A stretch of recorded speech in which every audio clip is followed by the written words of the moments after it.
अस्सलाम वालेकुम friends, welcome है आपका बी फॉर बेकिंग चैनल पर। तो मैं आज आप लोगों के साथ एक बहुत ही अहम टिप शेयर करने लगी हूँ फ्लावर से मुतालिक, क्योंकि हम बेकिंग में फ़्रेश एग यूज़ किए जाते हैं, फ़्रेश अंडे यूज़ किए जाते हैं, ये तो हमें सब मालूम है और हमें सब बता देते हैं। लेकिन मैदा भी फ़्रेश यूज़ किया जाता है बेकिंग के लिए, ये हमें कोई नहीं बताता। तो मैं आपको फ़्रेश मैदा किस तरह से चेक करते हैं ये बताऊँगी, क्योंकि अगर हम फ्रेश मैदा यूज़ नहीं करेंगे तो जिस हमारा केक है वो कभी भी अच्छा राइज़ नहीं होगा, अच्छा फूलेगा नहीं। और अगर हम उससे कुकीज़ बनाते हैं तो कुकीज़ भी हमारे कभी भी अच्छे नहीं बनेंगे। उसके जो शेप आप बनाएँगे वो ख़राब हो जाता है या वो बहुत फ्लैट हो जाएँगे। तो दोनों ही चीज़ें आपकी अच्छी नहीं बनेंगी ख़राब मैदे से। आपकी चीज़ें ख़राब होती ही इस वजह से हैं कि आप फ्रेश एग या फ्रेश फ्लावर यूज़ नहीं करते हैं।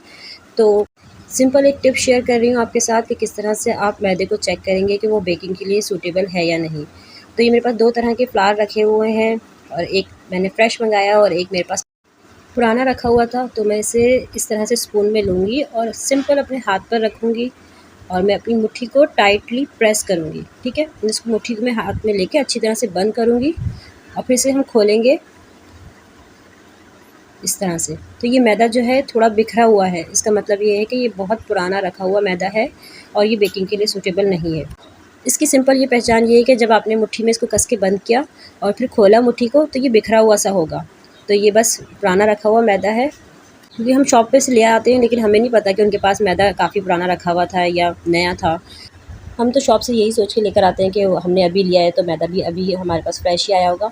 तो मैं दूसरा भी चेक करके बताती हूँ आपको ये फ्रेश है या नहीं। तो ये मैंने इसी तरह से थोड़ा-सा मैदा अपने हाथ पर लिया और मैं इसको भी इसी तरह से टाइटली प्रेस करूँगी। तो ये देखें इसकी मुट्ठी सी बन जाती है मैदे की, यानी ये सिमट गया, इसकी छोटी-छोटी सी ये ढेरियाँ सी बन गई है। आप इसको गौर से देखिएगा, मैं करीब से आपको दिखाती हूँ। ये सिमट गया है, बिखरा नहीं है। तो ये है फ्रेश मैदे की पहचान।